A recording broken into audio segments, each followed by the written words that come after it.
The Honourable the Honourable Minister for Culture and Tourism. Thank you, Mr. Speaker.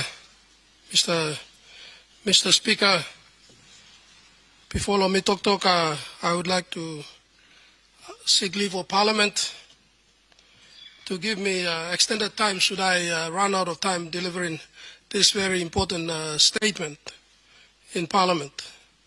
I feel it is important because what I will say will have a lot of bearing on how we take vote on the future of Bougainville and the unity of Papua New Guinea. Honourable Minister, I would not allow you to go beyond 20 minutes. The 20 minutes time will be given to you, and if you still have the remaining speech to say, as I've alluded earlier, that we will still have the debate continue, the Chair can recognize you in the second debate to complete your statement. Thank you, Mr. Speaker. Mr. Speaker, let me first thank the Chairman of the Bipartisan Committee, the Honourable Dr. Alan Marat, for presenting to this Parliament the report, and also our good hard-working Minister for Bougainville Affairs, the Honourable Minister Manasseh Makipa. I also want to acknowledge the Vice President of Bougainville and the leaders of Bougainville who are seated in the gallery today. Mr. Speaker, I rise to speak on one of the most important issues that this Parliament and indeed our nation will ever confront in our lifetime. The future of Bougainville and the question of the Bougainville referendum. This is not simply a political issue, Mr. Speaker. It is an issue of national sovereignty. It is an issue of constitutional integrity. It is an issue of peace, unity, sacrifice, and the future survival of Papua New Guinea as one indivisible nation. Mr. Speaker, I stand here not merely as a member of Parliament. I stand here as a Papua New Guinean. I stand here as a former military officer who witnessed firsthand the horrors, pain, and the destruction of Bougainville Crisis. I stand here as a person who saw young Papua New Guineans die defending the sovereignty and territorial integrity of our nation. Today I speak not out of disdain for Bougainville. I speak out of love for Bougainville and Papua New Guinea. Section 2 of the Constitution and the territorial integrity of Papua New Guinea, Mr. Speaker. Section 2 of our Constitution clearly establishes the absolute sovereignty of Papua New Guinea and defines the territorial boundaries of our independent state. Bougainville is not a foreign country. Bougainville is part of the absolute sovereign territory of Papua New Guinea, Mr. Speaker. When our founding fathers officially adopted our Constitution by Constitutional Assembly on August 15, 1975, which officially came into effect a month later on the 16th of September 1975, coinciding with our country's independence on that day, Bougainville formed part of the independent state of Papua New Guinea.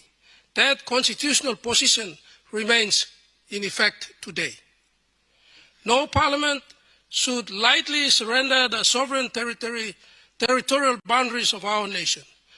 No generation of leaders should become the generation remembered for presiding over the dismemberment of Papua New Guinea. Mr. Speaker, our flag, our constitution, our sovereignty were built upon sacrifice. Many lives were lost to preserve this country. That sovereignty must never be weakened by political pressure, emotional rhetoric, or foreign influence. The origins of Bougainville Crisis, Mr. Speaker.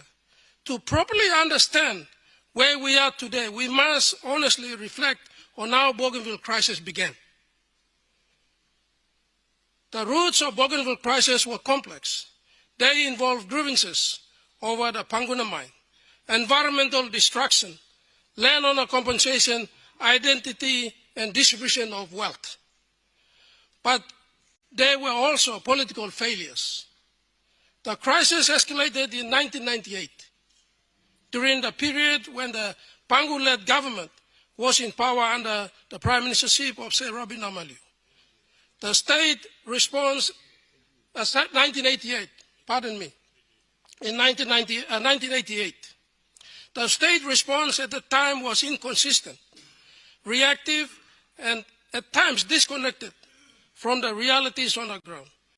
Mr. Speaker, I was actually doing my year 12 in Sogeri National High School when the crisis, Bougainville Crisis, escalated. The landowners wanted their fair share of wealth generated from Panguna mine and 10 million kina compensation for environmental pollution, especially on the Jaba River and the villages in the mine area. Instead, the government sent in riot squads, destroyed villages, assaulted women and children. That's when Bougainville men took up arms to defend their women folks, because most parts of Bougainville, or the island of Bougainville, are matrilineal society, and women are the stronghold of Bougainville society and communities. It was never about breaking away from Papua New Guinea, and that must be very important basis for this debate. It was never about breaking away from Papua New Guinea. It was never about political independence. But the nation suffered greatly as the conflict escalated into a civil war. Thousands of innocent lives were lost. Entire communities were destroyed. Families were divided. The economy suffered. The Papua New Guinea Defense Force, police force, correctional services institutions suffered. Bougainvilleans suffered. Papua New Guinea as a country suffered greatly. There were no winners at the end, Mr. Speaker. There were only survivors. I am one of the living testimonies of a survivor, so as many of my colleagues or comrades, including the Bougainvilleans. I still carry pellets from the gunshot wound in my body today, Mr. Speaker. And so, as many of my colleagues and other brothers and our brothers and sisters of Bougainville. In 2001, the Bougainville Peace Agreement ended the crisis and set a framework for peace by peaceful means under the Constitution of Papua New Guinea. Mr. Speaker, today, history presents a remarkable situation. The same political party once again finds itself at the center of determining the future of Bougainville. Under our Prime Minister, Honorable James Marape, the government now faces the responsibility of deciding whether the territorial boundaries of Papua New Guinea should remain intact or be permanently altered. I want to take this special moment in history to thank our Prime Minister, Honorable James Marape, for his bold leadership to finally bring in this matter to Parliament with a resolve to permanently put this matter to an end. My beloved Prime Minister, brother and Prime Minister, I salute you for that decision. I salute you for being decisive in your resolve to finally and permanently put this matter to rest. You are and you will be forever remembered as our champion, including all of our colleague members of Parliament on both sides of the House sitting today. This includes the regional members of all the 22 provinces, the open members of Parliament, and of course those of us who have the privilege of serving as ministers under the leadership of our Prime Minister, Chief James Marape. Credit also must be given to the 6 successive governments and the parliaments before us. This decision is larger than politics, Mr. Speaker. It is larger than personalities. It is larger than any one government. It is a decision that will define our nation forever, Mr. Speaker. My personal reflections, Mr. Speaker, I wish to speak personally on my personal reflections as a former military officer and Bougainville Civil War veteran. As a former officer of the Papua New Guinea Defense Force, I witnessed the realities of Bougainville crisis. I saw young soldiers with our counterparts from the police force and the correctional services deployed into Bougainville, into dangerous and most difficult conditions. I saw the emotional trauma carried by our servicemen. Mr. Speaker, the first soldier who lost his life on Bougainville was Second Lieutenant Yandu from Wasaragawi in Isipik province. That was the sacrifice.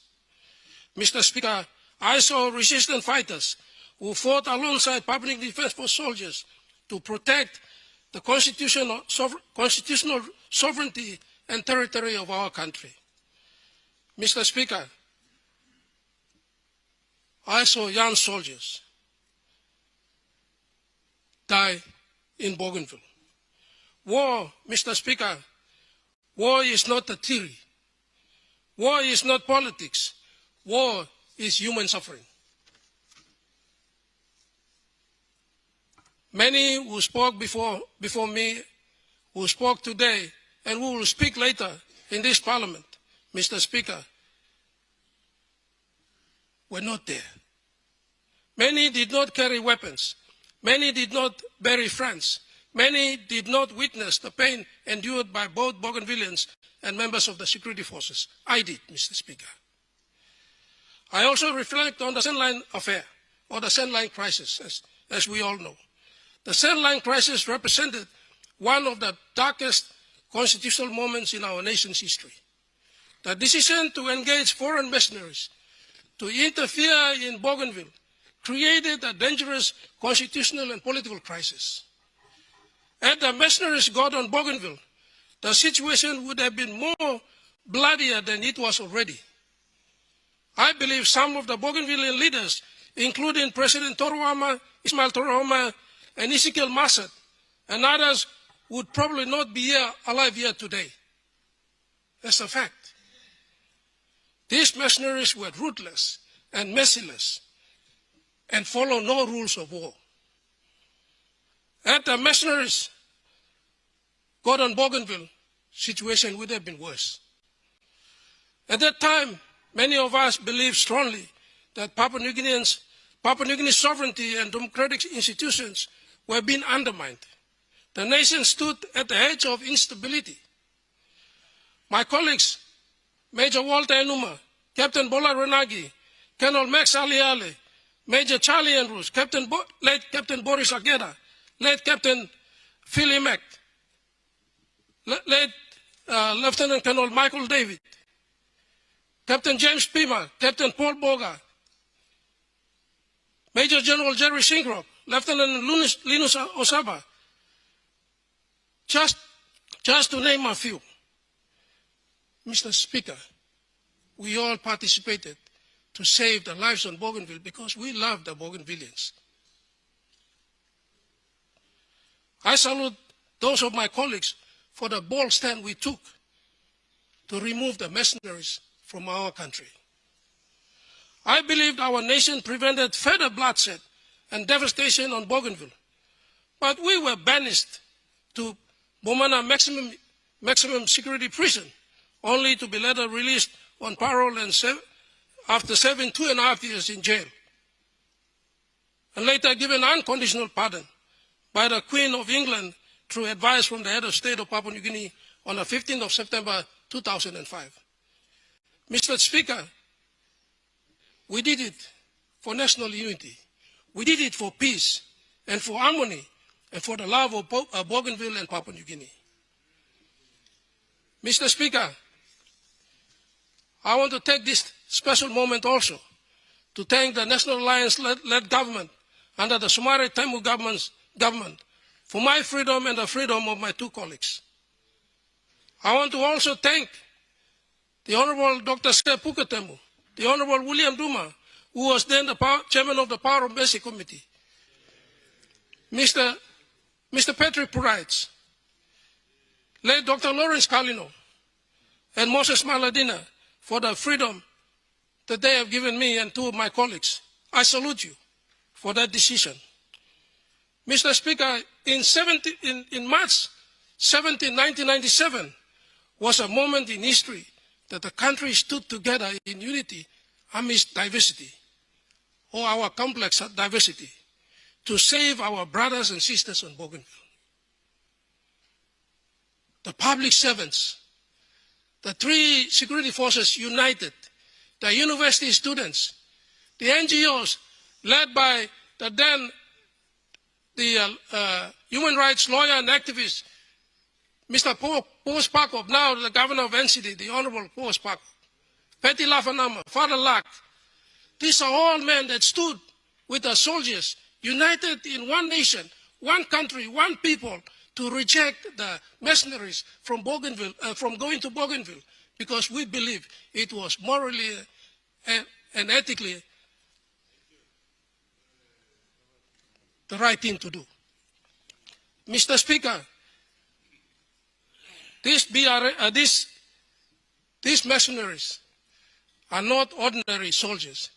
They are ruthless and merciless killers.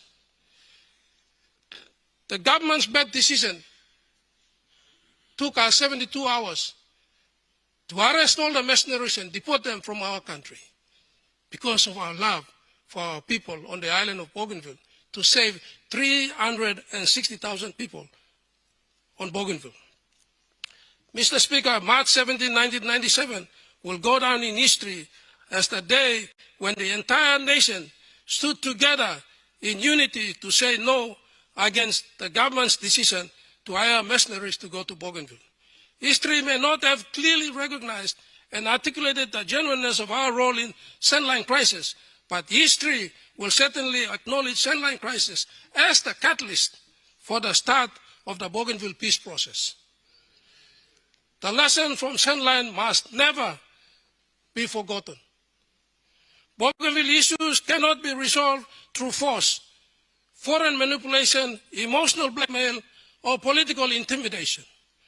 They must be resolved through the constitutional, lawful process and the preservation of our national sovereignty.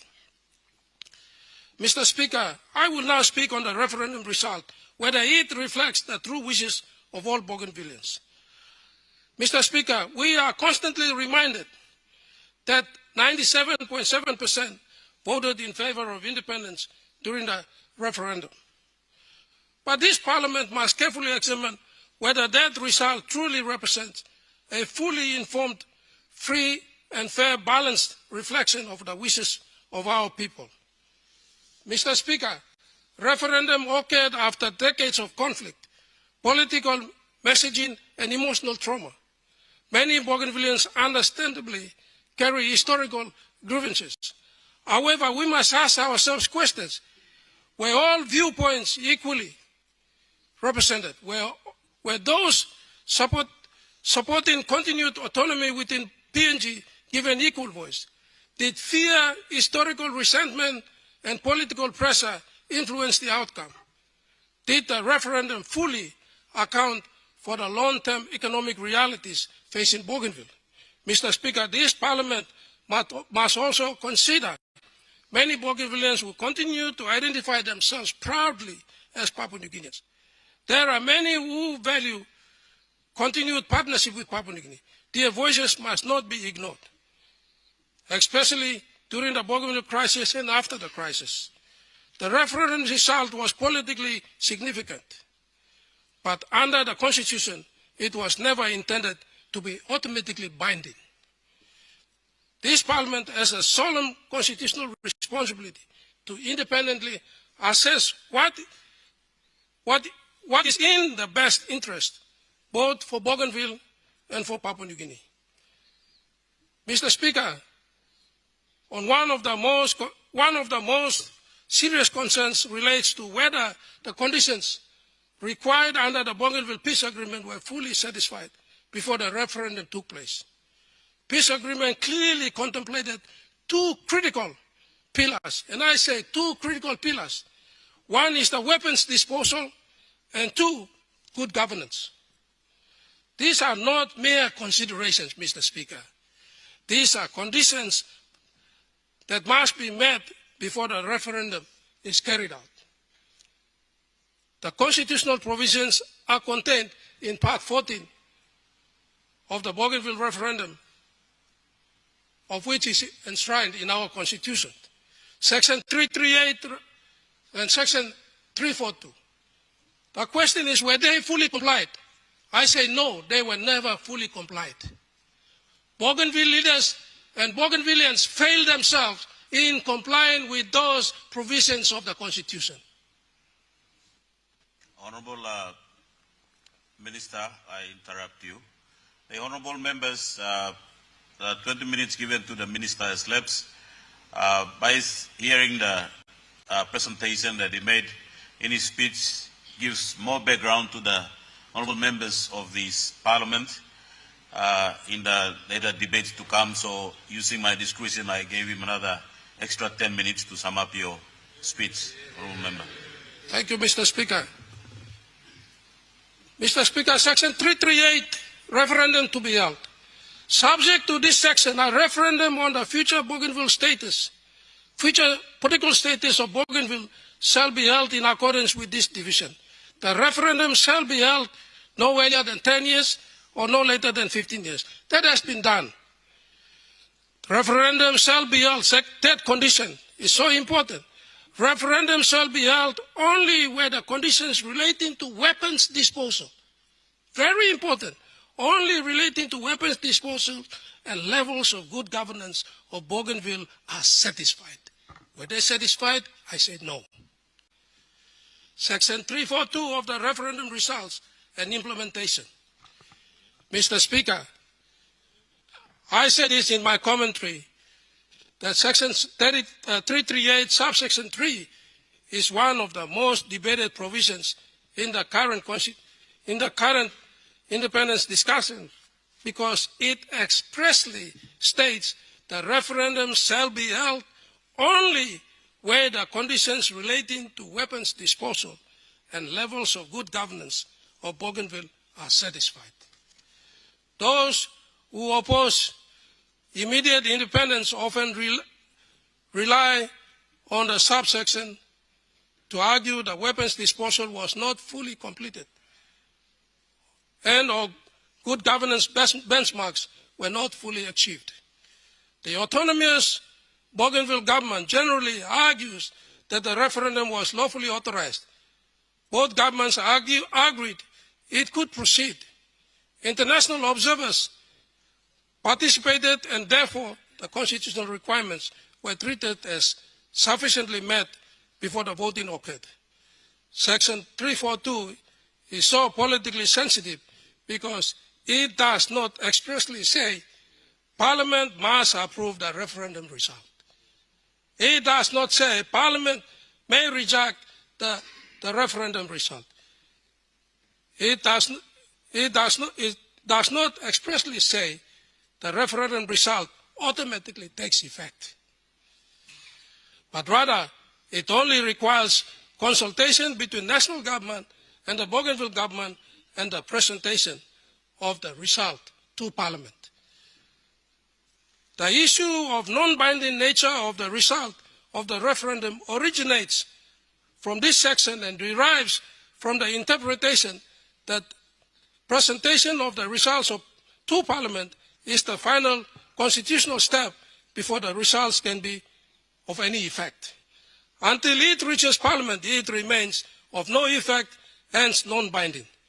Mr. Speaker, can anyone honestly stand in this Parliament and say that all weapons were fully disposed of in Bougainville? No one can. Even today, concerns remain regarding the presence of firearms and armed elements in parts of Bougainville, including the so-called Megamui Defense Force in Panguna, Kongara, Kieta, and Arava areas. I know this because I have been there. And the Noa Musingu and his armed royal guards and youths in Siwa and Naguvis areas in Bougainville are still alive and exist today. This is a serious matter, Mr. Speaker. The peace agreement did not envision a referendum occurring under conditions where weapons concerns remained unresolved. I believe the so-called weapons disposal exercise was done in haste to meet the approaching closing window of opportunity for the referendum to be held, and was conveniently glossed over with the presence of so-called international observers or supervision. There was never a true weapons disposal on Bougainville. Bougainville leaders and everyone know it. They know the weapons are still in Bougainville. And so we failed that condition prescribed under the peace agreement and the Constitution. Don't come to this Parliament and cry when you have failed. And so, Mr. Speaker, secondly, questions remain regarding governance standards. Internationally acceptable standards of governance require strong institutions, effective rule of law, accountability, transparency, financial integrity, stable security arrangements, and effective public administration. This Parliament must honestly assess whether the standards have been fully achieved. For example, I want to see all the Auditor General's report on financial performance of ABG since 2005 to understand financial integrity of the autonomous region of Bougainville. I want to know why Noah Musingu, a fugitive wanted by the law in this country, has not been arrested by the Bougainville Police Service. Noah Musingu continues to operate His Royal Highness and Kingdom of Papala in Bougainville. Where is the demonstration of effective rule of law on Bougainville and by the Bougainville leaders? Where is the performance report of ABG public service demonstrating effective administration, service delivery and economic development since 2005, Mr. Speaker?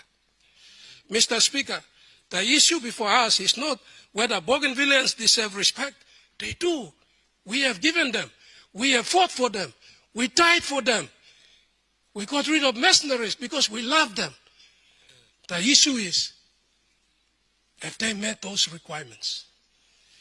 The issue is whether the constitutional conditions agreed under the peace agreement were fully satisfied before any move toward referendum and independence was made. I submit that they were not fully complied with. Recent pronouncement and military-style symbolism by the leadership of Bougainville. I will say it. No one will say it. I will tell them. Because I have operated in Bougainville. The recent developments, recent public announcements and appearances by the President, Ismail Toroama, including references to himself in terms of associated with Commander-in-Chief authority and appears in military-style attire, raise very serious security concerns. What Bougainville Defense Force is this President of Bougainville talking about? Papua New Guinea has only one lawful defense force under the Constitution and one commander of the defense force that reports to the National Executive Council. Mr. Speaker, any political symbolism, language or conduct that suggests the existence of a separate military authority within Bougainville risks undermining both the peace agreement and the constitutional order of Papua New Guinea. Mr. Speaker, Bougainville Peace Agreement was founded upon demilitarization, was founded upon reconciliation and peaceful constitutional engagement. Any movement towards militarization, military symbolism, or separatist military posturing is dangerous and irresponsible. It is therefore unconstitutional for ABG to have its own defense force. Yet it is clear to me that ABG has demonstrated no respect whatsoever for the sovereignty of the national constitution and the peace agreement. The ABG and its leadership have gone ahead with undertakings on Bougainville as if they are already an independent state. This is utterly unacceptable and must not be taken lightly by this Parliament. This is an act of sedition. The President must be summoned and held accountable for his actions. No one will tell him. I am telling him. This Parliament must send a clear message that the sovereignty of Papua New Guinea cannot be challenged through symbolism, intimidation, or parallel claims of military authority. I call for national unity, Mr. Speaker. Papua New Guinea is already a nation of immense diversity. Our strength has always been unity within diversity. Only recently, on the 18th of May this year, the President of Autonomous Region of Bougainville is seen officiating in a fully dressed military uniform on the Remembrance Day in Arawa and claiming himself as the chief of the Bougainville Defense Force. Mr. Speaker, since when did Bougainville adopted its own constitution and became independent? This clearly demonstrates that Bougainville leadership has no regard and respect for the Bougainville Peace Agreement. No wonder why the elements of Bougainville Revolutionary Army, the so-called Megamui Defense Force, have not fully complied with Section 338 and Section 342 of the Constitution for total surrender and disposal of the weapons. Section 338 and Section 342 of the Constitution have not been fully complied and implemented, rendering this referendum process result unconstitutional, Mr. Speaker. I repeat it again. Since Section 338 and Section 342 of the Constitution have not been fully complied with and implemented, this renders this entire referendum process and result unconstitutional. This is not a time for emotional decision-making. This is not the time for political games, Mr. Speaker. This is the time for the call of leadership in this parliament. Mr. Speaker, Bougainville is part of Papua New Guinea. Bougainvilleans are our brothers and sisters. Their grievances must continue to be addressed through autonomy, through development, reconciliation, and partnership. But independence is not the answer. The answer is deeper national unity. The answer is constitutional stability.